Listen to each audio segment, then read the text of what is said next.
Bismillahirrahmanirrahim. Assalamualaikum warahmatullahi wabarakatuh. Perkenalkan, nama saya Muhammad Akratala dengan NIM 2003-31317. Di sini saya ingin menjelaskan terkait dataset yang saya miliki, yaitu World Happiness Report 2024.csv, yang dimana ini menjelaskan tentang bagaimana kita menganalisis tingkat kebahagiaan di suatu negara. Apakah negara tersebut memiliki orang-orang yang bahagia, negara apa saja gitu. Nah, di sini pertama saya menggunakan library, yaitu ada import, pandas, numpy, matplotlib dan sebagainya di sini. Lalu di awal saya melakukan EDA untuk melihat dan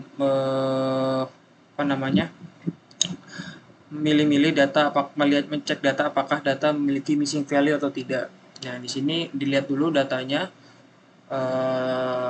Kalau terlihat di sini ada data dari 2008, 2009, 2010. Nah, ini banyak nih. Nah, setelah saya cek ternyata data tersebut itu terdiri dari data dari 2005 hingga 2023. Yang dimana di suatu daerah itu di dataset ini sudah tertera semua gitu, dari 2005 hingga 2023 apa saja data-datanya gitu di suatu negara. Misalnya di Afghanistan, di sini 2008, 2009, 2010. Nah, ini banyak.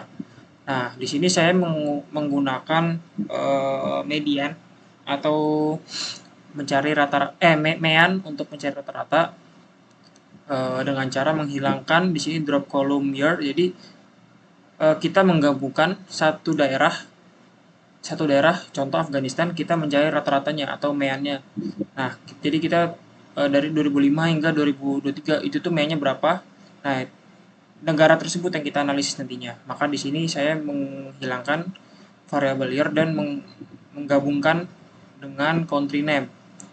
Nah, meannya kita hitung, lalu kita cek missing value. Ternyata di beberapa variabel ini terdapat missing, yaitu di log GDP, social support, dan ada lagi generosity, perceptions, positive affect, dan negative affect. Nah, di sini memiliki missing value, maka kita menghapusnya di sini. Jadi dari missing value, nah tadi ini kan dari data yang sudah kita lakukan mean atau kita rata-ratakan, maka ketika kita cek lagi nih dfclean.head, maka data tersebut sudah berubah, yang dimana yang awalnya tadi ada variabel year yang menampilkan keseluruhan data dari setiap tahunnya, maka di sini year sudah tidak ada dan langsung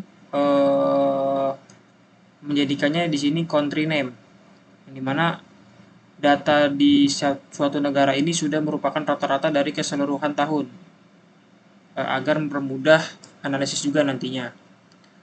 Nah, yang awalnya itu ada 2000-an data, kita menggabungkannya menjadi rata-rata, maka tersisa menjadi 165 data. Nah, lalu dari 165 data ini kita melakukan cleaning menjadi 155 untuk menghilangkan missing value. Nah, sudah terlihat di sini missing value sudah tidak ada. Lalu di sini menampilkan statistik atau seperti biasa untuk count, mean, std. Lalu di sini ada digunakan untuk clustering. Nah, jadi variabel apa saja yang kita gunakan untuk clustering? Di sini ada beberapa variabel, ada 9 ada 9 variabel yang kita gunakan untuk clustering. Lalu di sini saya menggunakan heatmap terlebih dahulu untuk mengecek keterkaitan antar data, korelasi. Nah, di sini dapat kita lihat kalau life leader atau tingkat kebahagiaan itu tuh sangat dipengaruhi oleh 4 faktor, yaitu log GDP, social support, expectancy of birthday, dan freedom to make life choice. Jadi sangat berpengaruh untuk tingkat kebahagiaan atau life leader. Nah, langsung saja di sini menggunakan scaling dan elbow. Dari data yang sudah ada, kita lakukan scalar atau scaling untuk menetapkan standarisasi data gitu. Sebelum kita melakukan elbow. Di sini menggunakan fitur scaling. Lalu kita menggunakan elbow method atau yang biasa digunakan untuk mencari nilai K yang terbaik. Nah, kalau kita lihat dari data yang kita punya, itu tuh K yang terbaik itu di K3 atau kita akan mempecahnya menjadi 3 klaster. Karena terlihat di sini cara membacanya ini turun sangat drastis, lalu di sini juga lumayan drastis 2 ke 3, lalu mulai dari 3, 4, 5 dan seterusnya dia stabil. Maka kita ambil kesimpulan untuk elbow atau jumlah klaster yang kita akan ambil itu ada 3 klaster. Nah, untuk selanjutnya kita menggunakan clustering menggunakan K-means dengan nilai K tadi 3 karena kita menggunakan elbow, maka menentukan cluster menjadi berapa, maka kita menentukan jadi 3 cluster. Lalu menambahkan menambahkan variabel cluster di setiap kolomnya. Jadi nanti kelihatan mana saja data yang mana saja pengelompokannya gitu. Jadi seperti di sini Afghanistan masuk ke klaster 2, Albania masuk ke klaster 0, dan seterusnya. Jadi di sini kalau kita lihat distribusi klaster K-means untuk klaster 0 itu ada 72 data, klaster 2 59, klaster 1 24 data. Nah, selanjutnya kita analisis menggunakan aglomeratif hierarchical untuk melihat apakah hasilnya bisa sama atau bahkan lebih baik atau lebih buruk dari K-means clustering. Nah, di sini kita menggunakan link untuk membuat aglomeratif hierarchical. Lalu kita membuat dendogramnya dan akan tampak di sini dendogramnya, yang dimana di sini dendogram dipecah menjadi banyak klaster terlebih dahulu, maka dia akan mencari nilai terdekat sampai menjadi satu titik di atasnya. Selanjutnya, kalau kita lihat di sini distribusi klaster aglomeratif. Nah, untuk clustering menggunakan aglomeratif itu di cluster 0 itu ada 63 data, cluster 1 ada 56, cluster 2 ada 36 data. Selanjutnya kita cek menggunakan PCA agar data lebih mudah untuk dianalisis gitu. Menggunakan PCA agar data terlihat lebih enak penyebaran datanya. Nah, kalau kita lihat di sini visualisasi dari K-means itu visualisasinya berbeda dengan visualisasi yang ada di aglomeratif. Ini sebenarnya untuk warnanya saja beda, bukan berarti warnanya beda tapi data juga beda. Jadi di sini seperti yang kita tahu, kalau misalnya data clustering itu dia mengelompokkannya secara random gitu. Jadi nggak mesti yang 0 itu warnanya ungu dan yang satu warna hijau dan yang dua warna kuning itu tidak mesti. Jadi dia random saja, tapi yang penting di sini itu terlihat data penyebarannya itu tidak jauh beda antara K-means dan aglomeratif. Lalu di sini untuk pengecekan kita menggunakan Silhouette score, yang dimana seberapa baik data yang sudah kita clustering dari K-means dan aglomeratif, maka di sini dapat kesimpulan bahwasanya skor dari K-means itu ada 0,2592 dan aglomeratif ada 0,2212.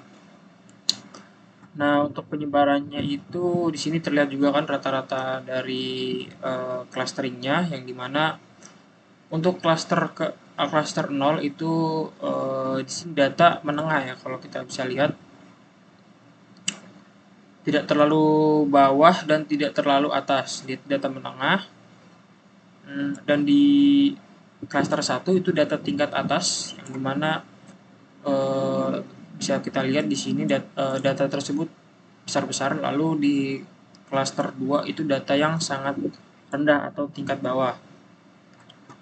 Nah, kalau kita cek juga di sini ada df clean.head yang mana mengecek data kembali 5 data di awal, maka di sini sudah terlihat bahwasanya setiap negara itu udah ada clusteringnya sendiri-sendiri, dari Kamins cluster ataupun AGG cluster. Nah, di sini ada perbedaan clustering karena memang yang metode yang kita gunakan itu berbeda dari yang awal Kamins dan yang satu lagi aglomeratif.